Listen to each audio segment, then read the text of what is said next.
За сайн бацхан орой минь үзэгчтэй та бүхэнтэйгээ нөгөө гэгэрсэн еврейчүүдийн протоколуудыг цувралаар танилцуулж байгаа бодлогын дайн нэвтрүүлгийн маань ээлжид дугаар эхлэхэд бэлэн боллоо. Энэ бодлогын дайн нэвтрүүлгийн гол зорилго бол одоо дэлхийн хамгийн хүчрхэг сэтгэгчид улс төр одоо нийгмийн одоо үзэл санааны чиглэлээр хамгийн хүчрхэг сэтгэгчдийн номыг тэдний зохиол бүтээлийг нэг нэгээр нь танилцуулах тийм одоо нэвтрүүлэг байгаа. Үүний учир нь бол өнөөдөр бид Монгол улс маань бас нэг тийм хаашаа явах уу, юу хийх үү, нийгмийн итгэл үнэмшил, үндэсний идеал үнэт зүйл гэдэг нь эрэл хайгуулд явж байгаа. Тэгэд өнөөдрийн бидний гаргалгаа маань бол өнгөрсөн бид нар ямар түүхийг ямар замлаар замнаад яваад өрөв. Энэ дундаас бид нар авах гэх явахаар алийг авах, алийг хайх уу гэдгээл шийдэхэд бас нийтийн улс төрийн боловсролыг дэвшүүлэхэд хой нэмэр оруулах болов гэсэн тийм итгэл, тийм бодлын үднээс энэ одоо бодлогын дайн гэсэн нэвтрүүлэг хийж байгаа. Тэгээд нэвтрүүлэг тэнгисээр байгаа. За өнөөдөр бол еврейчүүдийн протоколынхаа 9-10 дахь протоколыг ярина. Одоо дэлгэцэн дээр 10 дахь 9 дахь протоколын маань эхний хэсэг гарч ирэх байх. Одоо 9 дахь протоколын ерөнхий эхний санаа бол энэ протокол болгоны өмнө бол одоо ингээд сайн анзаараад харах юм бол нэг тийм хэсэг байгаа. Энэ протокол яг юуны тухай ярих юм бэ? Яг одоо юу гэдэг те? Яг ямар үзэл санаа, ямар итгэл үнэмшил, ямар философи одоо тэр улс төрийн философиг илэрхийлэх гэж байгаа юм бэ гэдэг талаараа тухай байгаа. Тэгэхээр протокол 9 нь бол одоо хамгийн ихнийх нь либерал дураараа дөргөл та бүхэн дэлгэцэн дээр харж байгаа. Боловсрол хүмүүжлийг эзлэн авах нь хуурамч онол хуулийг тайлбарлах нь гэдэг. 9 дахь протокол бол бүхэлдээ энэ одоо либерал дураараа дөргөлт энэ либерал дураараа дөргөлтэй боломжтой болгохын тулд боловсрол хүмүүжлийг нь эзэлж авах, тэрний оронд одоо юу гэдэг нь хуурамч онолуудыг хийх, хуулийг өөрөөхөөрөө тайлбарлах гэсэн бүхэл бүтэн үзэл санааны тухай протокол байгаа. За боловсрол хүмүүжлийг нь эзлэн авахдаа өнөөдөр бид хоёр өмнөх юунд дугаар дээр ярьжсэн. За нөгөө л Кембриж гэдэг ч юм уу тий. Яг л үндэснийх нь тэгээд дараагийн слайдн дээр байгаа. Энийг одоо тайлбарлах дээр. За бидний зарчмыг болгоомжтой хэрэгжүүлвэл хамгийн зөрүүд зан чинь өөрчлөгдөд 10 жил болохгүй гэдгийг та мэдэх бөгөөд тэр шинжлэгдсэн ард түмнийг бидэнд эзлэгцэнд тооцож болно гэж. Энэ нөгөө Оросууд дээр 1905 онд нөгөө Виттегийн засгийн газар 10 жилийн хугацаанд санхүүгийн хувьд за боловсролын системийн хувьд бол Оросуудыг яаж одоо дахин одоо шинчилж хүмүүжүүлсэн бэ гэдэг талаар бол ойлголт авсан байгаа тийм. Тэгэхээр манайх шиг энэ өгүүлбэр гэдэг юм уу, үзэл санааны санаа шиг бид нар дээр яаж хэрэгжүүлэх вэ? Бид нар чинь 89-90 оны хүртэл 92 оны хүртэл бол бид нар коммунизмыг үзэл санаагаар болгосон. Социализм, коммунизм, социализмын материал техникийн базыг байгуулна гэдэг одоо нэг намтай.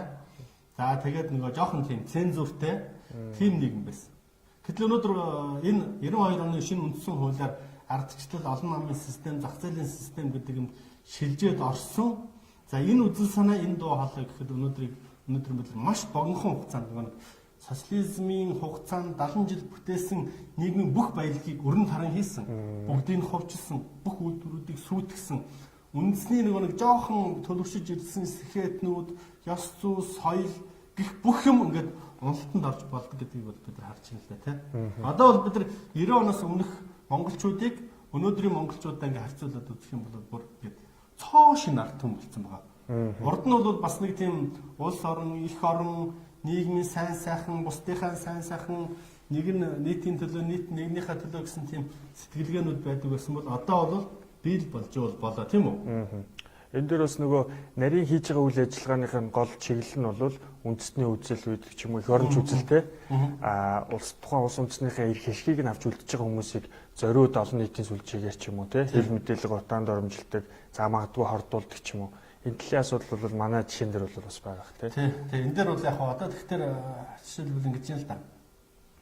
Өнөөдөр зүгээр ийм замаар цаашаа замнах хэрэгтэй гэдэг одоо бид маш олон онлууд, маш олон зарчмууд, маш олон зүйлүүд ингээд нийгэмд маш олон тэр үзэл санааны төлөөлөл болсон хүмүүс нийгэмд ингээд яриад байдаг. Гэхдээ яг аль нь үнэн зөв юм бэ гэдгээр хэн ч хэлж чаддгүй. Гэхдээ энэ олон дуу хоолойны дундаас монголчууд бид нар энэ гарцсан ийм байх хэрэгтэй гэдэг үндэсний арх шиг, ард түмэн эрх шиг ярьсан хэсэг нь бол жоохон ад үзэгдэх санаатай. Чи тийм байж болохгүй, солиотууд, өчигдөнгүүд, галзуугийн тасагтаач, чэжээ дэлдсэн, хоосон их оронч гэсэн тийм нэр томьёонд одоо ингээд ад үзэгдээд эхэлж байгаа юм. бид аль хэзээний энэ протоколоор тусгагдсан үзэл санааны дагуу бид бол тэр хүмүүст эзлэгдсэн ард түмэн болжээ гэсэн тийм санаа. За дараагийн слайд нь. За өнөөдөр аль нэг улсад биднийг эсэргүүцсэн болж байгаа нь бидний бодсон санснаар бидний даалгавраар хийж байгаа дүр үсгсэн зүйлээ. Учир нь бид бусдыг удирдахад тэдний жүүдийн эсрэг үзэл бидэнд хэрэг болтгоо. Тэгээ энэ бас сонирхолтой.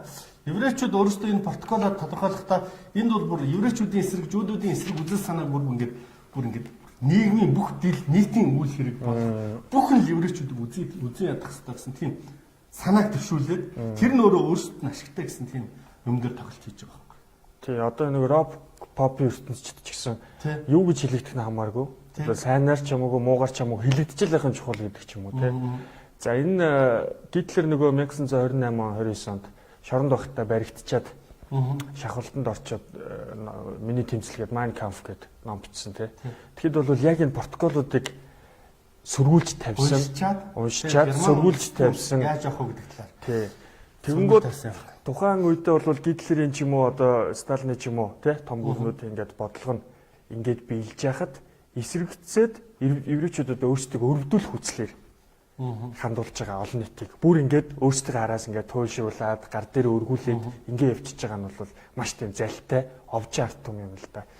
Жишээлбэл одоо юу гэдэг юм гарцаагүй еврейчүүд нийгэмд хийж байгаа үйл ажиллагаа үйлдэлүүд нь байгаа учраас еврейчүүд гэж ярихаас сонголт байхгүй шүү дээ. Тэгэхээр эднэр л бид нар еврейчүүдийг муулаад байна гэдэг үүднээс одоо нөгөө хүмүүсийг буцаж эргүүлж одоо каунтер сөрөг давталгаа хийж байгаа юм л да. Нийгэмд олон сан. Манайд их тийм сонин зүйлүүд ажиглагддаг юм. Жишээлбэл одоо сошиал ертөнцид байгаа хэдтийн эсрэг үзэл санаатай пэйжүүд, Facebook хуудас, Twitter хуудасуудыг хөтөлдөг хүмүүсийн тухай бас манай тусгай албад ингээд одоо иргэний нийгмийнх ингээд ямар нэгэн байдлаар ингээд сонирхол судалгаа хийж үзэхэд тэр хятадуудын эсрэг үзэл санааг дэвэргэж байгаа, хятадуудыг харааж байгаа, зөвхөж байгаа тэр бүх пэйж хуудасуудын 70-80% нөгөө хятадуудыг талархан дэмжигчид нөгөө хятадын ирлизүүд гэж ярьдаг тэр өшөө бүр хятадуудын агентууд байсан гэсэн тийм тохиолдлууд гарч ирсэн. Тийм тохиолдлууд маш их байгаа гэдэг бол хүмүүс өндөр мэдчихэж байгаа шүү дээ. Тэгэхээр энэ яг хөвгтөр нэг тийм ард түмний дунд өөрсдөө үзэн ядуулах тийм бүр сенсацтэй маш том юм дэгдээд. Тэгэд хүмүүсийн нөгөө анхаарал тэр үзэн ядалт дээр ч юм уу тэн дээр нь төвлөрж байгаа хооронд нь доогуур нь юм амжуулах тэр одоо юу гэдэг технологи байгаа боломжтой. Жишээлбэл хэсэг бүлэг еврейчүүд ч гэдэг юм уу, хятадууд ч гэдэг юм уу, тийм Монголд аливаа нэг асуудлыг хийчээд араас нь нэрээ цэвэрлж явах биш. Анханасаа нэрээ нэг өрөвдөлттэй хүмүүс болгож харуулад тэрнийхээ үндсэндээ дараа дээрийнхаа одоо муу үйл хэрэгийнхаа үндэс суурийг нь тавьж байгаа тийм л одоо арга технологи юм да. За протокол 9 мөн цаашаа үргэлжилж байна. За урд нь хүчтэй байгаад өнөөдөр бидний иргэшээлд ороод байгаа хүчтэй намын үлдэгдэл бидний гарт байгаад бол бид хүчтэй хүсэл эрмэлзлээрээ бусдыг удирдах байна гэж. Бидний гарт хязгаарлашгүй их хүсэл эрмэлзэл бадран шатах хомхоо шунал хайр найргүй ус сонзон хилэгнэн шатах үзэн ядалт байгаа юм гэж байгаа шүү. Тэгэд энүүнийг харах дээр одоо юу гэдэг нь энэ өнөөдрийн бидний тухай яагаад бичээд байгаа юм бэ гэж бодогдмоо. Тийм сэтгэл төрж байгаа. Одоо гэдэг бидний иргэшээлд ороод хүчтэй намын үлдэгдэл гэж байгаа байхгүй тийм. Хүчтэй намуудын одоо гэдэг манай ардчилсан нам жишээлбэл либерал үзэл санааны маш том төв байсан. Тэр ардчлал, иргэний ардчлал, зах зээлийн нийгэм гэдгийн дуу хоолойг явсан. Ихэнх үедээ бол ардсан нам гэж маш бид нар цэвэрхэн байсан. Бид нар үнэхээр улс орныхоо төлөө ажиллаж байсан гэсэн. Гэтэл өнөөдрийн ардсан нам ямар байх вэ? Ардын нам ч юм уу жишээлбэл одоо гэдэг нь 90 оны ардын нам маш тийм одоо гэдэг нь энэрэнгүй нэлт тэр намын удирдагчид нь одоо гэдэг ард түмнийхээ төлөө нийгмийн сайн санааны төлөө гэсэн үзэл санаатай байсан.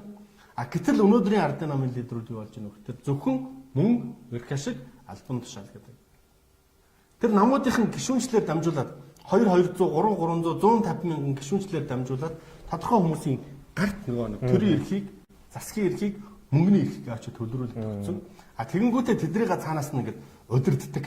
Тэр нь бол одоо гэдэг асар их шуналтай одоо гэдэг хайр найргүй ус сонзон авдаг, нэгнээсээ ус сонзон авдаг, ард түмнээсээ ус авдаг ийм үйл явдал байгаа. Тийм энэ дээр сонгуулийн дараа мэдээж сөрөг хүчин болсон ч юм уу эсвэл аль нэгэн ялагдсан нам бол уналтанд орно тий. Дан ганц өөрсдийнхөө барууны зөвний одоо юу гэж гоё нэрлэдэг тэр үзэл санаагаараа явлаа. Хүмүүс одоо үзэл санааных нь л зөвхөн араас бас хошуурж явсан ч гэсэн хангалттай байж чадсангүй нөхцөл байдал. Гэтэл мөнгө хэрэгтэй болно. Хошоо олон хүмүүсийг дагуулах хэрэгтэй болно. За баруунд сурсан Америкт магадгүй хар урд сураад ирсэн нөхдүүд нь юу зөвлөх үгээр та нарт мөнгө хэрэгтэй. Мөнгөтэй болохын тулд бидэнтэй нөхөрлөхийн тулд бидний эрх ашигыг дагаж мөртөө. Тийм үү? Өрөөтөл одоо эхлээд сонгуульд юу гэдэг юм те. За дараагийн слайд дээр юм гарч ирж байгаа. За бидний гарт хазаарлашгүй хүсэл ирмэлцэл бадран шатах омгоо шунал хайр найргүй сүнзэн хэлгэн шатах үзий ядалтай байгаа мэт шүү дээ.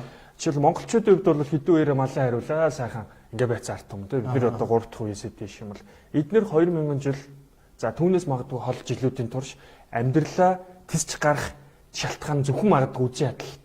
Зөвхөн магадгүй одоо амьд үлд тэмцэл байсан. Хооронд нь ингээд бүр задлан хуваачаа тэдний хоорондын тэмцэл дундаас одоо хонжоо олж ирсэн гэсэн тийм санаа тийм үү? Тий. Тэгээд эднес чинь нөгөө 15 16 дугаар зуун хүртэл эд хүчрхэгжиж амжаагүй байх үедээ ерөөчүүд улс орны болгон дотор нөгөө хаан цэсгүүд дадлагдчихсэн. Тэр нөгөө хэдэн үеэрээ яс цусндан шингээд хилэгнэн шатах үзий ядалт байгаа юмаа гэж одоо хэлж штэ тий. Өөрсдөө. За протокол дараа нь 9 дахиад. За намуудын ботрол өөрсдийг нь бидний мэдлэлд оруулав. Учир нь хоорондоо өрсөлдөн тэмцэлтэд мөнгө хэрэг болоход бүх мөнгө нь бидний гарт байгаа. Тэгэхээр үзэл санаа буюу одоо сонирхлын бүлгийн тухайн нэг сонирхлын бүлгийн хүмүүсийн хоорондын ботрол нь хүртэл фракц гэж ярьдаг тийм үү? Намууд доторх фракцууд одоо юу гэдэг нь Миегийн тал, хөрөс өхийн тал ч гэдэг юм уу, Эрдэнэний тал, Ардсан холбооныхан, Зүүн хойд Азийн ч гэдэг юм уу те. Мөдняк гэдэг нэг манай том намуудын бараг фракцуудыг манай иргэд бүгдээрээ мэднэ дээ. Тэ бүгдээрээ алтан гадсынхан ч гэдэг юм уу те. Тэр тэмцэлгэд мэдээж хоорондоо мөнгө хэрэгтэй. Мөнгөө хинээс очиод авдаггүй гэдэг тэр мэдээж одоо юу гэдэг те. Монополууд, олигархууд, хүмүүсийн намсан корпорациудаас очиж авдаг. Тэгээ тэднийхээ төлөв үйлчлэх хэрэгтэй болдог. Тэгэхээр энэ дээр нэг театрынтай оюутлага, таван талхан одоо ингээд эрдэнэттэй холбогдолтой өөр болохын одоо ингээд одоо ижлэгдэж байгааг харахад бол мөнгөг бол цөөхөн төлдөг. Улс төрийн сонгуулиуд, практи хоорондын бүлэглэлийн тэмцлүүд за магадгүй жагсаал цоглоонд хүртэл их мөнгө хэрэгтэй болдог.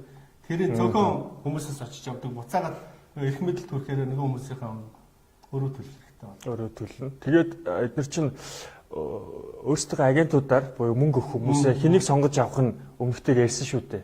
Яг нөгөө олон нийтэд ард түмэндээ магадгүй гутаагдсан, гадуурхагдсан, нэр хүндүү болсон ийм хүмүүсийг бол бид нар дараа нь дөнгөлөхөд амар гэдэг утгаараа хамгийн тийм шуналтай, үндэсний эрх ашиггүй тийм хүмүүсийг одоо юу гэдэг нь олж авах. Нэг үгээр бол гудамжны л өвтөл тийм годомж авах хэрэгтэй гэсэн тийм.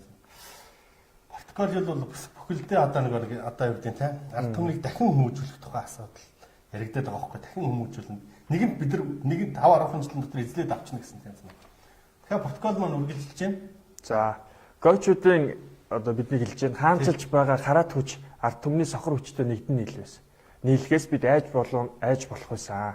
Гэвч бид тийм боломж олохгүй тулд хоёр талын хүчний хооронд яс хаяж харилцан нэгнээ бие биенийгээ замдалчлаад хизээч үл эвдрэхтэй хан хэрэн босгох бүхий л арга хэмжээг авсан юм аа. Геочууд гэж одоо Европ бус үндэстнүүдийг геочууд гэж нэрлэдэг байгаа тийм үү? Тэдний тоонд бид нар орж байгаа. Хаанчилж байгаа хараат хүч гэдэг нь одоо бидрийг энэ сүүлийн 27 жил бол жишээлбэл хоёр намын тогтолцоо ардын нам, ардсан нам гэдэг юм уу те ингээд ээлжилсэн. Тэгэд энэ нам хийм бэ гэд бариад доктор барьцсан байхгүй. Тухайн үед бол намын удирдлагад байгаа хэдэн хүмүүсийн төлөөллөөр харагдаад байдаг. Тэгээд энэ болохгүй байна гэд намын лидерүүдийг аваа хажихтай дараагийн үн гараад байдаг. Дараагийн үн гарсан ч гэсэн нөгөө нэг тийм одоо үл ойлгох, үл харагдах тэр ард түмнийг дарангуйлж байгаа, өмч хөрөнгөний совж байгаа, авилгал хэлэх бол автж байгаа нэг тийм хүч ингээд бүр хинч байсан үйлчлээд байна шүү. Тэгээд дундуур нь эдгээр хасрыг хийдэл гаргаад сонгуулийн систем гэдгээрээ ч юм уу те. Ингээд хийдэл гаргаад ард түмний сохор хүч буюу ямар нэгэн чиглүүлэггүй. Тэд нар өөрсдөө бол зүгээр хүчил болохоос биш чиглүүлэх заавал одоо хин нэгэн байх хэрэгтэй. Тэгэхээр бидэнд эднэртэйгээ бол хамт нэгдэн нийлж явж байгаад хэрвээ одоо гойчууд ард түмнийхээ сохор хүчтэй нийлээд ингээд хэлэх юм бол терророор хариулна гэж. Тийм. Тэр нөрөнгө ханчилж байгаа хүчтэйг ард түмэн хоёр нэгдчихнэ гэдэг бол энэ зөвхөн үндэсний үзэлтээр нэгдэж байгаа. Үндэсний эрх ашигтаар нэгдэж байгаа. Тэгэхээр энүүнийг бол хизээш нэгтгэж болохгүй. Дандаа нэг ойлгүй болчих. Тийм. Орон зайгүй болчихно. Тийм. Тэгэхээр одоо бид бүхэн үнэхээр одоо энэ өдрийн 27 жил 28 жилийнхаа одоо энэ балай нэг тийм чөтгөрийн тойргоос гарахыг хүсч бол үндэсний эрх хэсгээр л нэгтгэхээс өөр аргагүй болж хувирж байгаа юм. Тэр нам энэ нам гэдэг бүх үзэл бодлоо тэдний хөдөлгөөн энэний хөдөлгөөн гэдэг бүх үзэл бодлоо авч явах хэрэгтэй болж урж байна тийм үү. Тэгэхээр үндэсний эрх шиг энэ улс орноо нэг тийм алдчихгүй шиг тусгаар улс хэвээр нь дараагийн үедээ хүлээлгэж өгөх гэсэн ганцхан эрх хэсгээр нэгдэх хэрэгтэй болоод байгаа юм да. Энийг харахад л одоо. Энэ протоколуудыг тайлбарлаж байгаа гол санаа нь бид нар энэ дээр алдчихжээ. Үнэхээр энэ дээр алдсан бол гарцсан юу байна уу гэдгийг бол хэдүүлээ хэлэлцэх. За олж авах тэр санаа шүү дээ, тийм. За протокол маань цаашаа үргэлжилж байгаа юм. За бид гой залуучуудыг худал хуурмаг боловч бидний боловсруулсан зарчим онолоор хүмүүжүүлж тэднийг мангартуулж, мансууруулж завхруулсан юм а гэж. За тэгсэн гэж байгаа. За өнөөдөр энэ юу болоо те. Тийм. Худал хуурмаг боловч бидний боловсруулсан одоо мөнгөний төлөө, тийм үү? Хин баян, хин хүчтэй нь одоо сайхан амьдарч байна. Тэнд бол ёс зүй, үнэт зүйл, үзэл санаа байх хэрэггүй ч байна, тийм үү? Эсвэл юу гэдэг та нарын өгж байгаа та нарын уламжилт боловсрол, уламжилт мэдлэг, уламжилт ойлго, үндэсний эрх гэдэг чинь бол түүхийн хог дээр байх хэрэгтэй зүйл. Оронд нь бол тэр одоо юу гэдэг те Германд, Америкт, Хятадд, Японд очиж сураад тэдний одоо иргэншил, тэдний соёл иргэншил бол илүү хөгжингүй, илүү хүчрхэг гэсэн тийм ойлголтуудыг бий болгоо. Тэгээд зориултын завхруулах үйл ажиллагаа нь нөгөө нийгэмд түгэж байгаа архитан согтуурах, бар зэмлэний газар, тэгэл зам магадгүй нөгөө хартай амх, мартай амх гэдэг ч юм уу. Энийг бол дэлхийн 2 дугаар дайнаас өмнө Германд бол маш их залуучуудыг ингэжсэн тий. Одоо ингээд залуучууд нэг завхаа харж исэн. За энийг бол яг үндэсний үзлэр л нэг буцаагаад сургуульд одоо спорт тий, уралдаан, тэмцээн, оюуны мэтгэлцээн гэдэг замаар буцааж хүүхдүүдэд ингэ татаж авч байгаа. Улс. Хамгийн харамсалтай нь өнөөдөр одоо энэ завхарсан онол одоо юу гэдэг архиталт, хар тамхи, мансуурал төр садастуураар хин татагдж гин үү гэдэг тэр нийгмийн хамгийн төлбөрийн чадвартай, боломжтой нийгмийн тэр оюунлаг, сэхэтэнлэг, хөрөнгөл хэсгүүдийн хүүхдүүд татагдаад байгаа байхгүй. Тэгэхээр эдний нөгөө нийгэмд нөлөөлөх үлгэр дуурайл нь бол үлгэр дуурайлын нөлөө бол асар их байгаа юм л да, асар их. Ингэж нийгмийг тэр чигээр нь одоо хордуулдаг гэсэн тийм мангартуулж мантуулах хэрэгтэй гэсэн тийм санааг харагдаж байгаа үстэй тийм. За үйлчилж байгаа хуулийн гадуур хуулийн агуулгыг өөрчлөлөхгүйгээр харин харилцан зөрчилдсөн тайлбар өгөх замаар хуулийг замхруулснаар үр дүнд нь агуу зүйлийг бий болгосон юм байна гэж. Хуульд нь одоо нөгөө зөрчлийн тухай хууль байхаас өөр сонголтгүй болгож штэ өнөөдөр. Тэгээ тэр хууль нь өөр нэг хуультай зөрчилддөг тийм үү? Эрүүгийн хууль, тийм бүгдөө ингээд хинч одоо гэдэг аль талаас нь юуг ч тайлбарлсан болно их мэдлэлтэй хүн тий. Гэхдээ тэр нь очиод юу гэдэг нь тэр эрх мэдлэлтэй явж эцсийн нүд эрх мэдлэлтэй тэр хуулийг гардан хэрэгжүүлж байгаа эрх баригчид одоо байцаагчид төшмөлүүдэд явж ямар ч байсан ашигтай байхаар тэгж тайлбарлагдахаар тийм байдал бий болгосон гэж. Энэ өөрөө юу гэдэг нь эрх баригчдад ашигтай байхаар одоо хэрэгжүүлж байгаа төшмөлүүдэд ашигтай байхаар тайлбарлаж болдог тийш нь мошгиж болдог байдал нь бол агуу зүйлийг бий болгосон. Агуу зүйлийг бий болгосон. Тэгээд одоо энэ олон завхруулах бодлогуудаа тухайн улс орны одоо төр засгуудад те ингээд тулгын хүлээлгэж байгаа юм л да еврейчүүд нууц масооны бүлгэлүүд агентуудаараа дамжуулаад тэгээд хэрвээ биднийг хүлээж авахгүй энийг ямар нэгэн байдлаар одоо хэрэгжүүлэхгүй байх юм бол гэж. Тийм сонголт үүж болно шүү дээ тухайн улсад.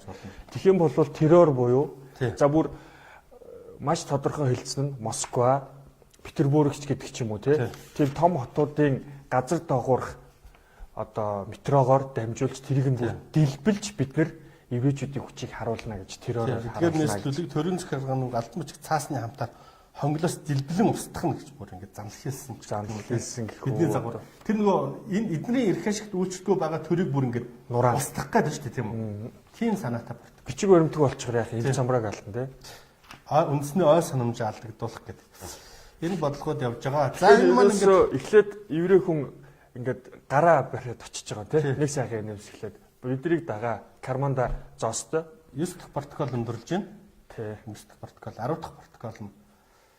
За 10 дахь протокол одоо жишээлбэл протоколын эхэн дээр одоо еврей хүнд эх орн нь болдог гэдэг үгийг байнга чирж авч яваад байгаа. Тэгээд нөгөө өөрийн гэсэн улсгүй, өөрийн гэсэн одоо юу гэдэг нь тусгаар тогтносон улсгүйгээр одоо 2000 жил оршин тогтнох дээр еврей хүнийгээр энэ еврей гэсэн еврей хүнэл дэмжиж явдаг нэг нэгэндээ их хорон болдог. Ийм үндэстэн нөгөө 2000 жилийн туршид бодсон тэр агуу ард түмнийх нь өвөг дээдсийнх нь агуу оюун ухаанаар бодож боловсруулсан протокол бол учраас энэ бол одоо юу гэдэг тэр нэг тэдний үзэл санааны огшим ихтгэл үнэмшлийнхэн дээдл гэж хэлж болохоор байна л да. За 10 дахь протокол, дараагийн протокол. За энэ маань бүхэлдээ улс төрд нүд хуурах муу санааны агуу чанар масончуудын төрийн гинтийн эргэлт бий авчрах бүх нийтийн санал хураалт өөрийн үлгээ гэсэн тийм тавч одоо сүлдэг үг гэдэг. Юу гэх вэ нэг одоо тайм л тайм. Ийм үзэл санаанд дор боловсрогдсон протоколоо гэсэн санаа. Гэхдээ нөгөө нүд хуурах гэдэг нь бол гол тийм муу санаа гэдэг бол яаж хэрэгэлдэг юм бэ? Яаж хэрэгэлдэг юм бэ гэдэг талаар тавчхан гарах юм байна гэж ойлгож байна. Масончуудын тэр муу санаа тэр нүд хууралтаар дамжуулаад төрийн эргэлт авах гэсэн санаа шүү дээ. Санал хураалт, сонгуул, монгуул гэдэг ингээд дүрсгэлтүүдийн цаана юу авах гэдэг талаар. Тэгээд улс төрд нүд хуурахын тулд одоо олон нийтийн тий яг болж байгаа цэвэр ерөөчүүдийн одоо өөрсдийнх нь хийж хэрэгжүүлэх гээд байгаа ч гэдэм үү. Агентуудын хийж хэрэгжүүлэх гээд байгаа тухайн үйл ажиллагааны гадуур зүгээр халахвч маягаар тий. Одоо өнөөдөр болж байгаа нэг юу шүү дээ. Зүгээр сошиалор давалгаалж байгаа нэг зүйл бол хоёр их нэртэй хууль гээл. Шал хэрэггүй юм гээл анхаарлын төвлөрүүлээд байдаг. Тэгээ цаана өөр юм бодлого одоо юу гэдэг магадгүй одоо цаана энэ цаана тодорхой хугацааны дараа нэг юм шийдэгдсэн гараад ирнэ. Энд дээр бүр мэрэгчлэн болчихсон. За энэ нь ингээд эхэлж байна. Протокол 10 маань. За засгийн газар болон ард түмэн улс төрд нүд хуурсан зүйлд санаа амардаг юм гэж өнөөдөр би урьд хэлсэн зүйлээ давтан хэлье. Тэгээд ч баясаж цэнхийг илүүд үздэг төлөөлөгчд тэр далд санаануудыг олж харах сүхэ хаана байх вэ? Энэ протоколын үг үзэл санаанууд нэг юм явдаг. Одоо жишээл урд нь хэлсэн зүйлээ давтан хэлье гэж. Энэ нэг сионистуудын их хурал дээр дэлхийд дээр болдог сионистуудын их хурал дээр удаа дараагийн их хурлууд дээр хэлцэгдээд тэн дээр нэг хүн уншиж танилцуулаад тэгээ тэр нь батлагдсан гэдэг тэр тэр баримтууд бол энэ протокол дүүрэн байдаг л да. Тэгэхээр энэ сионистуудын их хурал нь бол магадгүй одоо 4 жил тутам болдог ч юм уу те 5 жил тутам одоо Парист, Лондонд одоо юу гэдэг те Оросд ч юм уу ингээд дэлхийн том улс орнуудад болоод хуралдаад явдаг. Тэн дээр ингээд дараагийн 4 жил дараагийн хугацаанд хэрэгжүүлэх бодлогоо ингээд батлаад явдаг басна л. Тэнд бол хэлээд явж байгаа. Тий нөгөө Дэлхийн банкны ерөнхийлөгчид ингээд Ротшильдийн гэр бүлүүдээр ингээд цуглардаг л да. Тэгвэл Европын холбооны удирдагчнаар очиж суудаг. Тийм бүр юутай. Уламжлал болцсон тийм юутай. Тэгэхээр нөгөө одоо ингээд сошиалэр явж байгаа. Сошиалын үед бол энэ жишээлбэл тэр үед бол нэг сонин хэвлэл одоо цуурхлаа хийдэг байсан байна. Одоо нүд төрсөн зүйл санаа амардаг. Өнөөдөр бол энэ маань сошиал болоод хувирцсан. Сошиал дээр бол одоо чиний сайн хэлсэн хоёр их нэртэй болохдгоо ойлж гэдэг юм эсвэл ингээд ямар ч хэрэггүй юм дээр анхаарал төвлөрүүлээд ямар ч юм дээр одоо үгдэнтэй ингээд шаал ард түмний амьдрал өгөөжгүй тэгсэн мөртлөө зүгээр л нэг тийм хүмүүс ингээд үзэл бодлоо илэрхийлээд оролцоод амбицлал хоорондоо хэрэлдээд байгаа юм дээр одоо санаа бүх анхаарал нь төвлөрүүлчихдэг гэсэн санаа тийм үү. Тэгээд одоо үгдэнтэй ард түмнийг бол тэр ард түмнүүдийг бүх шатны иргэдийн хурлын төлөөлөгчдийг, сенат, парламентын гишүүдийг одоо үгдэнтэй энэ баясцэн гэж одоо үгдэнтэй ингээл энэ сошиалаар олон нийт хэлцэж байгаа зүйл дээр анхаарлаа төвлөрүүлээд тэрийг шийдэж байгаа юм шиг бол шийдэж байгаа дүр хэсгээл тэрний цаана одоо болж байгаа жинхэнэ тоглолтыг бол авч харах сүхэ байдаггүй л гэсэн тийм санаа. Гойчуудын төлөөлөгчд нь хүртэл тэр далд санаануудыг олж харах сүхэ байхгүй гэж шүү дээ тий. Тэгэхээр тийм байдлаар урдчилж ямар нэгэн тийм өгөөш шийдгсэн санаа явж байна тийм үү? Өгөөш. За протокол дараа ингийн тулд нийгмийн анги бусад хязгаарлалыг үл харгалзсан бүх хүний санал хураалт явуулж олонхын абсолют засаглалыг байгуулна. Үүнийг сэхэтний анги хийж чадахгүй. За абсолют засаглал бол өнөөдөр бол сошиалчул гар утсалчод. Тий абсолют засаглал. Яг хүн болгоны санал бодлолтын дорж санал хураалтаар явуулж олонхын санал авахгүй. Энэ дээр нөгөө нэг за манай үзэгчид чи бол сайн мэдж байгаа алтан дээд үнийн айлгууд дээр сонгуулийг бол тодорхойлсон мэл шүү дээ. 100 хүн байлаа 50-аас 51 тэнэг 49 ухаантай тийм үү. Тэгээ олон нийтийн абсолют санал хураалтын явуулаад олонхоосоо хин нь биднийг өдөрдөх вэ гэд санал асуулга явуулахад 51 тэнэгээ сонгоно. Тэнэгийн засаглал тогтно тийм үү. Тэнэгийн засаглалууд явцдаа олон одоо үүдээ тийм үндэснийг тэр тухайн одоо отог омгийг сулруулж идэг гэсэн. Сулруулж. Тэр санаа энд явж байгаа байхгүй. Яг үндэ бол онохын засаглал санал хураалтаар явуулсан онохын засаглал яаж тогтдгоо гэдэг тэр нэг улс төрчид олон нийтэд таалагдахын тулд одоо тийм популист амлалтууд авдаг. Амлалтууд явах тэр нэг танаа гэрээчин цэвэрлэе, мөнгө өгье, одоо юу гэдэг чи зүгээр суужээ, тэгээд сэнгүүлээд өгнө гэсэн юм. Тэгэхээр энэ байдалд яасан энэ бол тухайн үндэсний эрх шигт эзэж нийцдэггүй. Эзэж үндэстэн бол юу гэдэг тийм тэр нэг популист амлалтаа хэрэгжүүлсний үр дүнд үндэстэн хөгждөггүй. Өсөж дэвждэггүй, хүчрхэгждэггүй. Гэхдээ энэ нь цөөхөн сэхэднүүд мэдчихэдэг. Хашир ухаантай хүмүүс нь мэдчихэдэг. Гэхдээ тэд нар цөөнх болдог учраас тэд нар ямагт дийлэгдэг л гэсэн үг. Тэгээд гэрт нь орж ирээд гэрийнх нь эрх шиг яриад байгаа байхгүй. Тэгэхээр тухайн өрх бүллийн ч юм уу эрх ашиг нь улс орны эрх шигт ямар ч хамааралгүй зүйл. Улс орныхоо эрх ашигыг явахаар сэхэднүүд нь ойлгоод бусад анги нь ойлгодгүй. Энгийн ангиудад нь ороод сонгогдохын тулд ялдчихгүй. Сэхэднүүдэд ч хамаагүй. Одоо улс орны эрх шиг одоо юу байдیں те. Өрх гэрийнх нь асуудал те танаа гэр бүл болъё, найз ч юм болъё, ах トゥ ч юм болъё, хүүхдийн чинь цэцэрлэгт нь үргэж өгье л гэдэг юм ярьж байгаа юм л да. Тэгээд улс төрийн нүд хуралтанд одоо гэдэг нь 100 200 жилийн бодоод олцсон улс төрийн нүд хуралтанд манай ардам автаад хүсээгүй бид нар хүсээгүй мөртлөө муу навчнууд гэж хараасан мөртлөө муу 76 гэж хараасан мөртлөө нөгөөдгөө буцаа сонгоо явуулчих тийм үү. Тэгээд энэ төрийн албаны одоо төлөөлөгчдийг бол бүр сонголтгүй болгохоор хоёулаа л манай хүн одоо ерөөчөд ирж байгаа тийм. Одоо хэрвээ сонгох хэрэгтэй бол бүгд манай хүмүүс байгаа. Тийм. Тэгэхээр одоо бол зүгээр яг ерөөчүүдийн хийсэн бодцсон зүйлийг энэ технологиг том гүрнүүд ашигладаг болсон гэдгийг бол та бүхэн анзаараарай. Бид хоёр бол жишээ нь еврейг үзий яд гэхийн тулд үзий ядаараа гэхийн тулд одоо энэ нэг еврейчүүд хийсэн бичсэн учраас л еврейчүүд гэж ярьж байгаа. Нэг одоо зүгээр манай улсад бол жишээлбэл одоо бидний эргэн тойронд байгаа том хүчрэх гүрнүүд одоо нэрийн нэлээд яг тийм гүрнүүд маань энийг яг энэ технологийн дагуу бидрийг ингээд тархийг бацчихж байгаа шүү гэдэг бол давхар анхаарч байгаа. Жишээлбэл Америкийн нийгэмд ч юм уу те Европ ялныг болсон нийгэмд еврейгээд хоёлаа ингээд ярих юм бол юу болох вэ гэхээр ямар ч хэсэг расист болно. Аль сүнгээр ялгарлан гадуурхсан. За үндэстнэр ялгарлан гадуурхсан. Тэгээд маш олон хатуу одоо юунууд ирнэ. За хаавч Монголын нийгэмд бол эдгээр төлөвшөөгүй. Тэгээд зөвхөн еврейчүүд биш бас их гүрнүүд давхар энэ дээр оролцож байгаа болохоор зөвхөн еврейчүүдийн гарч орчоог байгаа болохоор бас арай хол гарах тийм боломжтой байна. За протокол 10 дараа нь цаашаа ингээд үргэлж шин дараагийн слайдын дээр. За ийм журам тогтоосноор бүх хүмүүсийг өөрийгөө үнэлэх үзэл бодолд сургаж бид гойчуудын гэр бүлийн агуулга түүний хүмүүжүүлэх үндсэнийг эвдэж тодорхой нэг хүний оюун ухааныг бусдаас онцлох үзлийг үгүй хийснээр бидний удирдлага дор байх мас тэднийг твшүүлэх битгий хэл тэднэр үг хэлэхгүй болгоно. За мас дуулууртай анхааралтай байдгийн төлөө тэдэнд мөнгө өгдөг зөвхөн бидний үгийг сонсдог болоход тассан байна. Тийм. Журмаа ямарчсан тогтоочих нь байна. Тийм. Үнэлэх үзэлтэн сурах нь байна. Тэгээд дахин нөгөө хүмүүжүүлнэ гэдэг шиг гэр бүлийн агуулга үндсийн те нийгэмд эзлэх байр суурь одоо бүх юмд нь одоо хандлагыг нь тодорхойлоо дахин хүмүүжүүлээ яваад шүү дээ те. Тэгэл дуулууртай болгоч хэлэх нь л дээ. Өөрсдийнхөө хүмүүжүүлснээр. За чи яа тий те. Өөрийгөө үнэлэх үзэл. Би л мундаг, би л болж болоо гэсэн тийм. Амжихан бодол суулгана гэсэн санаа заяа. Амжихан болгоно. Амжихан болчих дээр тэдний нэг уламжилт одоо гэдэг гэр бүл, эцэг их, ах トゥ хамаатан улс ормоор аюул хамгаалах хайрлах ойлголт ерөөс огт байхгүй бол. Тэгээд юу гэдэг нь тэр нөгөө эрх ашиг машиг нөгөө эрх ашигын эрен бэрэн байхгүй. Бүх эрх ашигын дээр би сул. Би л болж болоо. Миний эрх ашиг би болохгүй нь би үлс чинь би ядарч чинь. Бусд нь навш энэ навшнууд миний одоо намайг тийм байлгахгүй нь гэдэг тийм соногссон. Энэ бүх үзэл энэ юу гэдэг нь тэгэд энүүнийг хэлсэн, энүүнийг сануулсан тодорхой нэг хүний оюун ухааныг бусдаас онцлох зүйлийг үгүй хийснээр гэж байна тийм үү? Одоо нэг хин нэгэн хүн энийг олж харчаад одоо хаан шалдан байж гэх юм уу тийм одоо болохгүй нэ ингэж бид нар болохгүй гэх юм бол тэр хүмүүсийг хинт сонсохгүй болгоно гэж байгаа юм тийм. Тэр хүмүүсийг хинт сонсохгүй болно. Тэгээд тэр олон нийт ард түмэн чинь нэг юуны төлөө гэж масыг дуулууртай анхааралтай байдлын төлөө тэдэнд мөнгө өгдөг хүмүүсийн үгийг сонсно гэсэн. Тийм.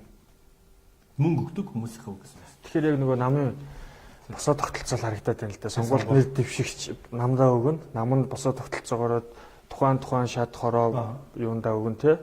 Тэгээд нэг юм нийгэм болгоцсон. Хиний үгийг сонсох нь бол өнгөтэй үний гарт байгаа л гэдэг бол. Тэгээд ард түмэнд юу гэж ойлголт төрүүлдэг вэ гэхээр гэсэн олон муу намчууд намынхан ялгаа авахгүй муу навчнууд бүгдийг хараа тийм үү.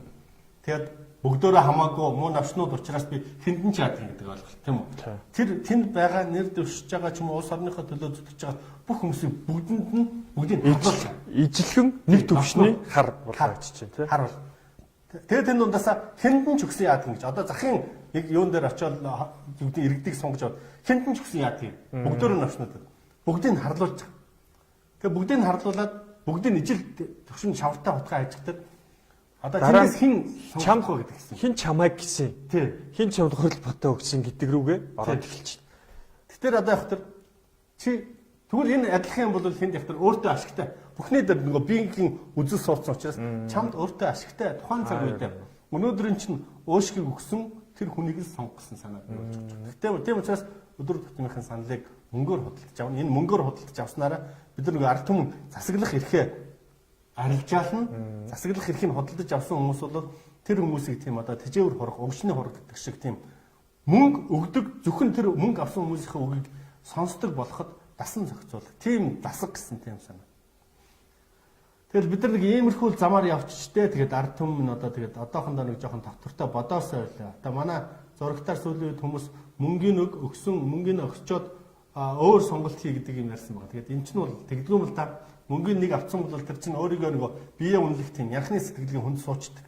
Нэгэнт би мөнгөний авсан чинь мөнгө нөхцөн үнийх нь үйлчлэхээс өөр аргагүй болдог. Тэр нь өөрөө бүр хүн төрлөختний өөрөө их нь бий болсон. Энэ одоо эртнээс бий болоод төлөвшсөн тийм одоо технологи хүнийг янхан болгодог. Сэтгэлгээ нь юм. Боолын боловсрал гэж яриад байгаа шүү дээ. Өнөөдрийн боловсролын систем үү те. Тийм болгодог. Тэгээд дандаа дургуутсан ч гэсэн мөнгө авсан ч өгөөд явдаг тийм. Тийм учраас эхнээсээ тэр бозортой холилдохгүй айгуул ард түмний өөдөн татъя гэж бодол төр усаа төр шиг хүмүүсийг төрдөө илгээгүй эхнээсээ мөнгө авахгүй байх нь боллоо. Тэг хоногийн 10,000 төгрөг 20,000 төгрөгөөр яах юм бэ тийм. Мөнгө авахгүй тийм өөрийгөө одоо үгүй тийм хүндэтгсэн тийм ихтгэл үнэмшлийг бий болгох хэрэгтэй юм байна да. Ард түм одоо тэг нэг юм бодож байгаа л гэдэг байна.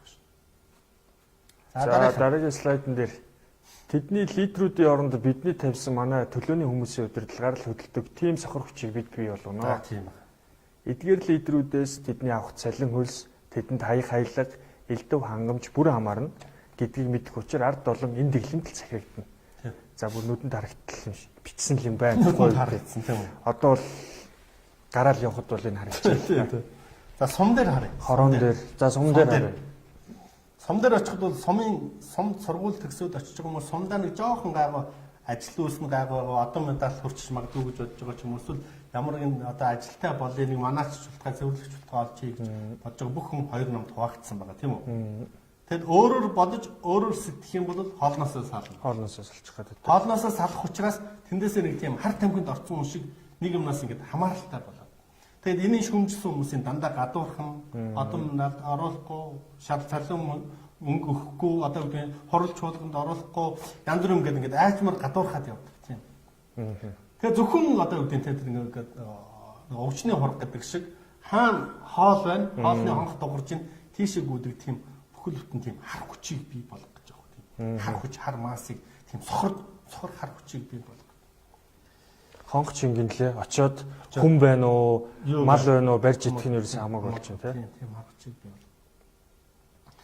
Тэгээ яг тэр энэ хар хүчний төлөө зүтгэж байгаа лидерүүд нь одоо үгүй тийм тэр нэг бас цаанаасаа шат давхургаараа дээрээсээ одоо үгүй тийм нэг өөр өөрийнхөө нэг саадаг хувингаараа өөр өөрийнхөө тоссог хувийнхаа хэмжээгээр хэмжээ тэр ногдол хувиа авдаг тийм лидерүүдийн давхаргуудыг бий болгоно гэсэн санаа тийм юм одоо. Тэгэд энэ дэглэмийн хүчээр ард түмнийг захирдаг цөөхөн хэдэн нэг хоёрхан том компани, нэг хоёрхан үндэстэн намсан компани иймэрхүү хүчээр магадгүй бүхэл бүтэн Африк ТV-г захирж болж штэ тийм үү. Бүхэл бүтэн одоо өмнөд Америкч байдаг юм одоо тийм дундад Азийг, манай улсыг шилд ингээд захирж болдог. Хэдхэн том үндэстэн намсан корпорациуд ингээд захираад явждаг гэсэн болж гинэ гэдэг юм тийм. Тэгээ өмнөх бас протоколууд дээр яригдчихсэн. Яг энийг л хийхин тулд хүмүүсийг ингэж өвчний хураг болгохын тулд тэр монополуудыг оруулж ирэх. За тэр ганцхан 8-ыг тий одоо панз үсрэх гэж ярьдэж тий. Тэрийг хийлгэх. Тэгээд тэгснээр хүмүүсийг аж ахуйгаас холдуулах, ядуу болох, хөрөнгө орлогогүй болгох тэр бүх юутайгаа уялдаал явчихж байгаа юм л да. Ийм л юм болчоод ийм л зүгээр онол байна да. Онол тийм үзэл санаа гэж. За протокол дараа нь дахиад үргэлжлэж байна. Протокол 10 дээр бид төрийн биед либерализмын хорыг гаднаас оруулснаар түүний улс төрийн бүтэц өөрчлөгдсөн. Либерализмын хороор тарьсан биш үү төрийг? Төрийнх нь бүтэц өөрчлөгдсөн. За, төр цус задрах гэсэн үхэл төрх өвчнөр өвчлсөн юм. Одоо төр амт явахыг л хүлээх юм аа. Өнөөдрийг дүгнсэн юм шиг тийм үү? Либерализм олон ургалч үзэл гэдэг. Хин юу дуртайгаад өргөж болно тийм үү? Тэр нь бүх хүний эрх гэдэг байдлаар либерализмыг жоохон цааш нь хэлбэлгээд анархизм болгоод анархизм дүр төрхтэй тийм либерализмыг оруулдаг. Тэнгүүд төрийн бүтэц өөрчлөгддөг. Төрд байгаа хүмүүс төр олон түмнийхөө ихтгэл найдвар одоо сонгуулиар ч юм ихтгэл үнэмшлийн авч гарч ирсэн хүмүүс өөрийг гаргаж ирсэн олон түмнийхөө төлөө шаардлагагүй гэж үздэг. Одоо бол би төрд очсон, би өөрөө төр болсон учраас энийг би боломж болгох хэрэгтэй. Одоо би юу гэдэг энийг энэгээр далимдуулж нөгөө сонгогчдоо өөрөөсөө дор байгаа шат амжилгуудаа өгдсөн мөнгөө тэргээр дамжуулж байгаа олдож байгаа эрх мэдлийгээ тогтоож барих хэрэгсэл нь энэ албан тушаал учраас энэ дээрээ дамжуулаад би дахиад ард түмнийх нь өрөмчөөс улсынхаа олон зуун жил болсон баялаг түүх газар шорооноос би болсон мөнгийг буцаагаад одоо юу гэдэг яаж ахиухан өөртөө олж авах вэ гэдэг тэр өрсөлдөөнд хүрдэг гэсэн. Ингэснээр төр өгч яах гэж. Цус задрах гэсэн үхэл төрөх өвчнөр өвчсөн. Одоо төр амьд тавихыг хүлээж байгаа. Цус задрах буюу одоо идэвхтэй хөдөлгөөнгөө өөрөө өөрийгөө хөдөлгөж чадахгүй. Тухайн одоо юу гэдэг хууль тогтоох байгууллага, шүүх байгууллага тий шүүх эрх мэдэл за засгийн газар гэдэг ч юм уу. Энэ эд эрхтнүүдээ хөдөлгөж чадахгүй хэмжээний өөр цусан садраал бүх ингээд ил задгаа дам дундаа ингээд болчихж байгааг хэлж байна. Тэгээ анханасаа бүгд найрамд улсын үндсэн хуульд өнөөдрийн манайх шиг тийм төртэй улсуудыг зориуд хаан цэцэглэлээс нь үе үед ингэж салгаж хийсэн нь ерөөсөө л амьд тавьсан төртэй. Тэгээд амьд тавьсан төртэй ард түмэн нь одоо еврейчүүдээс аим гоохлох юм байна л да. Тэгтний еврейчүүд айгу баатарлагаар эдгээр одоо эцсийн бүр одоо юу гэдэг өөрийнхөө засаглалыг бүрэн утгаар нь тунхаглаад хүлээн зөвшөөрүүлээд гарч ирнэ. Тэр дэлхийн одоо жишээлбэл одоо нэг хууль журам гэдэг нэртэй шүү дээ тий. New World Order гэдэг нэртэй.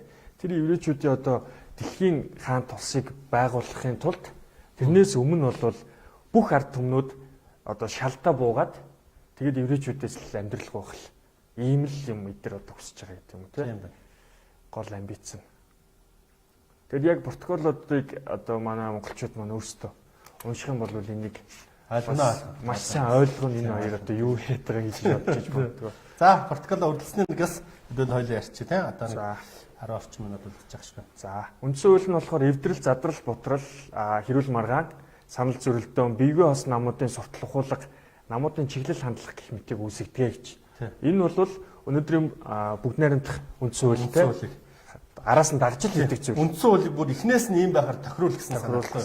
Хизээч хоорондоо нэгтгэхэргүй чадахгүй. Нам болон одоо юу гэдэг үзэл бодол хоосон биегүй намуудын сурталхуул гэж байгаа шүү. Намуудын чиглэл хандлага барууны зүүмийн гэсэн тийм югаар эвдрэл задралыг бий болгохоор тохируулсан гэсэн санаа.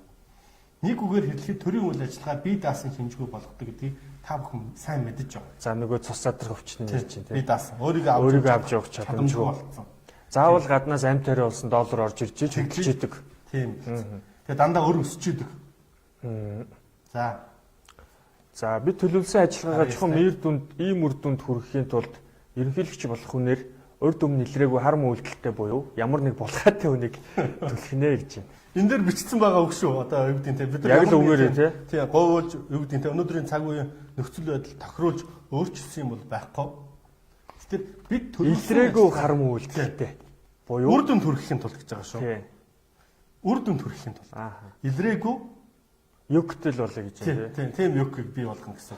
Хар булгаатай хүнийг ямар нэгэн булгаатай хүнийг одоо ямар нэгэн тийм сурталхуулах ашиглаад ямар нэгэн хөрөнгө мөнгөний хүчээр гаргаж ирсэн тийм санаа. Хүнийг түлхэнэ. Энэ нь ямар үр дүнд хүрдэг юм бэ гэдэгтэй. Тэгсэн цагт тэд булгааны илэрнэ гэсэн айцтай хөтлөгдөн гэж байна. Мэдээж ойлгомжтой. Эрх мэдэл төрсэн хүмүүсийн нэг адил ерөнхийлөгчийн эрх ям бусдаас давуу байдал нэр хүндээ хадгалж үлдэхийг хичээх учраас бидний хэлснийг үнчээр биелүүл. За энэ нөгөө улсын их хурлын гишүүн ерөнхийлөгч бүрийн эрхийн тухай ойлголтод хуулинд оруулж өгсөн харагдаж байна тийм. Үндсэн хуулийг ийм байдлаар тохируулна гэдгийг аль хэзээний бодсон. Тэгээд 92 оны манай үндсэн хуулийг ягаад хүмүүс өөрчлөе гэд байгаа юм бэ гэдэгт дотор нь ийм үзэл санаанууд нэгт шингэсэн байгааг бид нар анзаарч мэдэж таних хэрэгтэй болчиход байгаа байхгүй юу? Энийгээ анзаараад мэдээд таньчих юм бол энээс нь одоо арай өөрчлөх үндэсний эрх ашиг дагуу зохицуулах тэр ерөндөг тэр одоо хорон ерөндөг тэр бодлогыг суулгах болцоотой байгаа учраас энэ үнийг яриад байгаа. Тэгэхээр одоо өхөө хатан ерөнхийлөгч болох шаардлага нь өөрийнхөө биеийг амийг хамгаалах тухайн эрх ямб за юу гэдэг бүрийн эрхийн давуу байдлаар олж авахын тулд одоо манайх чинь 4 ерөнхийлөгчтэй болцсон өнөөдрийн байдлаар 5 дахь ерөнхийлөгчийн нүүрийг тэр энэ бол занг байна тий ерөнхийлөгч сэтэ гэдэг бол ерөнхийлөгчийн нүүрийг үзэж байхад өнгөрсөн 4 ерөнхийлөгчийн түүхийг харахад тэд нар үнэхээр ард түмэндээ юу хийж вэ гэдэг тэр өнөөдөр ард түмэн тэр л одоо үнэхээр сайн хүн байсан шүү гэж хэлж чадахгүй байна. Нэгэн дуугаар нэгэн дуугаар хэлчихдэг. Тэгэл дандаа тэр үед ингээ болохоос ингээд байсан баг аль гэрээнүүд батлагдаж аль үйлдвэр уурхаага аль одоо баялгаа хинд хаана алдсан гэдгийг бол ард түмэн ингээд баг мэдэндээ тийм үү. Тэгээ тэр ерөнхийлөгч болгоны сонгуулийнхаа өмнө ийм бэлэн тавьсан өрхөнд автсан тэр бодлогыг хэрэгжүүлэхин төлөө тэр албан тушаалууд дээр атсан гэсэн тийм сан. Тэрийг бүр одоо юу гэдэг нь те даваад нэр хүндээ алдчихна гэж байгаа учраас тэднийхээ хэлснийг үнэнчээр биелүүлнэ гэж. Үнчээр биелүүлэхгүй бол нөгөөдөл нөгөө хэл мэдээл гэдэг том аппарат хөдөлгөөл аваа ичнэ гэсэн. За дараагийн слайд. За тэр цагт ерөнхийлөгчийн эрх мэдэл элдв давшилт дайралтын бай боловч түнд ард түмэнтэй харьцах эрх өөрийнхөө төлөөний хүмүүсийг алгасч бидэнд сохроор зүтгэдэг уймсын олны олонхыг түшиж шийдвэр гаргах эрхийг нь олгох байдлаар өөрийгөө хамгаалах боломжийг нь олгоно. За яах вэ? Нэг байж их те. Байж их тийм үү? Ерөнхийлөгч ажил хийгээд байгаа. Тийм ерөнхийлөгч гэдэг юм ба те улсын төрийн тэргүүн гэдээ болцсон хүн чинь бас нэг юм шийддэг байх ёстой шүү дээ тийм үү? Бас нэг ард түмнийхээ өмнө нэг юм шийдсэн юм шиг тэгж харагдах ёстой гэж байгаа. Тэр зайг нь жижигхэн зай үлдээсэн гэсэн санаа. Тэр ерөнхийлөгчд өөрөөсөө олны олонхыг нь түшиж шийдвэр гаргах жоохон зайн л байгаа юм байна. Одоо тэгэхээр манай төр чинь одоо ингэж штэ. Зүгээр яг сүүлийн үед болж байгаа шиг харж байгаа шийдвэрүүдийг харахад Twitter дээр, Facebook дээр хин хүмүүс хичнээн олон нэг асуудлыг хичнээн олон шүүмжлэн дагуулж чад тэрийг дагаж одоо шийдвэр гаргаад байгаа. Засгийн газар нь хуралдаал одоо төрийн захиргааны их хурлынхан ч юм уу шийдвэр гарч ах жишээний тийм байдал анзаарэгдэж байгаа юм. Тэгэхээр яг хөө гэхдээ нөгөө хүмүүстэй таалагдахын тулд алсыг харсан бодлого байхгүй. Алсыг харсан алсын хараа итгэл үнэмшил байхгүй. Зөвхөн өнөө маргаашийн одоо юу гэдэг нь үүсэж байгаа тэр галыг унтраахын төлөө л ажиллах. Тэр халамжийн урт нь үлдээч гэсэн сан. Тэгээд угаасаа алсыг харах сэтэлж төрхөөргөө. Угаасаа л 4 жилдээ амиа авал тэгэл явж ивэл одоо өөрт нь бар болчих штэ. Тэгэхээр алсыг харах шаардлага байхгүй. Юу улсан орон мороо. Тэр шиг. Улс орнуудын засгийн газар нэг сонгуулиудаар дамжуулаад бас нэг тийм өмсөн олонхын тийм хар масын саналыг авсан хүн нь гарч иж байгаа учраас нэг хар мастай таалагдах хар масынхаа эрх ашигыг хамгаалсан тэдний асуудлыг шийдсэн юм шиг дүр үзүүлэх ёстой. Тэр боломжийг өөрт нь үлдээ гэсэн тийм санаа энэ. Шийдэх гэж байгаа юм шиг тий. Яг шийдчихгүй бол байгаа шүү дээ. За дараагийн слайд. За ард түмнүүд нэгэн зэрэг ийм хүслээ илэрхийлэх болтол бид улс орон бүрт ард олон болон засгийн газар хоорондын харилцааг нь зогсоо зайгүй болонгортуулах ингэснээр хагарал дайсагнал тэмцэл үзий ядалт тэрч бүгэл зовлон зүдгэр өлсгөлэн өглөө өвчөө халдаанаа гэж. Энэ нөгөө юу л та ерөөчүүд одоо засаглалыг хамгийн туйлын муу байдлаас бүр муу байдал руу шилжүүлж улс орнууд дээр хэрэгжүүлж байгаа шүү дээ тий. Ерөнхийлөгч нь сая бол ерөнхийлөгч бол зүгээр л нэг деталь үйл ажиллагаа бэлэгдсэн үйл ажиллагаа. Гэтэл одоо засгийн газруудын засаглалыг муугаас бүр муу руу шилжүүлж яхад тухайн ард түмэн дотроо тэгж бодох нь байна л да. За болио одоо хамжлагт ёс байна уу хамаагүй ардчлал гэж нэрлэнэ үү диктатур гинөө юу гэж тоталитар гинөө юу гэж бид нарыг л айтайхан амьдруулад өг. Ард болон тийм засгийн газрын хоорондын харилцаа. Тэгээ зогсоо зайгүй болонгортуулах хагарал дайсагнал тэмцэл үзий ядалт бүр ингээд энэ өвчин болгож харагдаж байна тийм. Аимшигтайсэн. Ингэж зэрэг хүслээ илэрхийлдэг болтол нь. Тийм. Тэгэл одоо юу гэдэг тийм гарахад Улаанбаатар дүүрэн байшин талан эзгөө шинэ байшингууд дүүрэн машин бид нар бүгдөө сэтгэл хангамжгүй бүгд нэг хараас нь зүгсэн тийм л болчихсон. Тэгээд энэ өвчин тахал болж байгаа. За дараагийн слайд энэ. За туйлын ядуурлыг бий болгож гойчуд өөрийн ирэхгүй бидний мөнгөнд дарангуйлал бүрэн хамтлагийг өсгөөсөөр арга замгүй болох хэрэгтэйг та бүгд сайн мэдж байгаа. Тийм. Ядуу болгоно. Тийм. Одоо улс орноо өөдөн татж авч чадахгүй болно. Өөрсдийнхөө засаглалыг хэрэгжүүлж чадахгүй болно. Тэгэхээр яг хөтөр гаднаас хүч хайгаад. Одоо зүгээр ингээд жишээлбэл өмнө говьд явжсэн чинь тэргээр нөгөө 8 хийж байгаа хүмүүсийн маш олонх нь за бид нар ингэж яхаар ингэж балан амьдарч байгаа хэвчээ нэг мууж болсон гэж тэ. Өмнө говьгаа хаттад өгчөөсөө ч юм уу. Орондыг Японд ч юм уу Солонгост өгчөөсөө гэсэн тийм юм яригдж эхэлж байгаа байхгүй. Магадгүй ингэсэн дор зүгээр Оросын нэг республик болъё гэдэг тийм одоо үгтэй тэ яриа хөрөөж байсан шүү дээ. Яг ийм сэтгэлгээ ийм одоо үгтэй тэ уур амьсгалыг нийгэмд бол бий болгоод тэнгүүт нь тэрийг зүгээр тэн дээр зүгээр л одоо үгтэй нэг өдөр л цэрэг арваач юм уу одоо өөрөөр хэлэх юм ба бий болгочих гэсэн. За энэ ч гойчуд тий гойчуд өөрөө ирэхгүй бидний мөнгөн дарангуул гэж барангууллыг дагна. Тэгэхээр хизээд ард түмэн мөнгөн дарангууллыг 100% итгэл үнэмшилтэйгээр ингээд өөрсдөө хүслээрээ дагахгүй гэхээр ерөөсөө маш ингэ. Ямар ч үзэл санаагүй, ямар ч үндэсний үн цэнэгүй, ямар ч одоо эх орон газар нутаг гэсэн хайрлах сэтгэлгүй тэр цоглох зүрхгүй болсныхаа дараа л мөнгөн дарангууллыг дагна. Мөнгнөөс өөр юм одоо олж харж чадах байсан. Чадлаасаа. Гэдгийг та бүхэн бүгдээрээ мэдж байгаа гэж байна. За дараагийн слайд нь цаг маань ч бас болж байна. За бид бусад ард түмнүүд 40 хүндүүдийн эрэг боломж гаргах юм бол бидний хүссэн хүлээсэн тэр мөч ирнэ гэдэг худлаа болно. За нөгөө дэлхийн нэг еврей хаанчлалтай нэг улс гэдэг бидний одоо гол амбиц, гол зорилго нь бусад ард түмнүүдэд өчөөхөн төдий боломж гаргаж болохгүй гэж. Энэ нэг тэгээд ерөөсөө энэ күрд энэ ард түмнийг бутрагдаг, хагаралдуулдаг, хэрэлдүүлдэг, ядууруулдаг хүрд мөнхөд эргэж явах хэрэгтэй. Мөнхөд байна. Хэдвэр протокол дээр үлээ нэг үндсэн хуулийн голын дэнс байнга хазааж мөрөж байхаар тохируулсан гэж тохируулсан гэж. Тэр нөгөө энийг үндсэн хуулинд нь хууль эрх зүйн орчинд нь магадгүй иргэний хуулинд нь за их хурлын тухай хуулинд нь засгийн газрын тухай хуулинд нь ийм тохируулгуудыг 1-2 үгээр хийчихдэг юм. Байнга савлж яхаар хязгаарч тогтохгүй байхаар тохируулцдаг. А энэ нь бол өөрөө юу гэдэг тэр мөнхөд тэр хооронд нь тагаралтай бий болгодог гэсэн тийм санаа байна. За ингээд өнөөдрийн нэвтрүүлэг маань өнөөдрийн одоо бодлогын дайн нэвтрүүлэг маань энэ хүрээд өндөрлж байна. Та маргааш 19-нд дахиад уулзъя баярлалаа. За баярлалаа.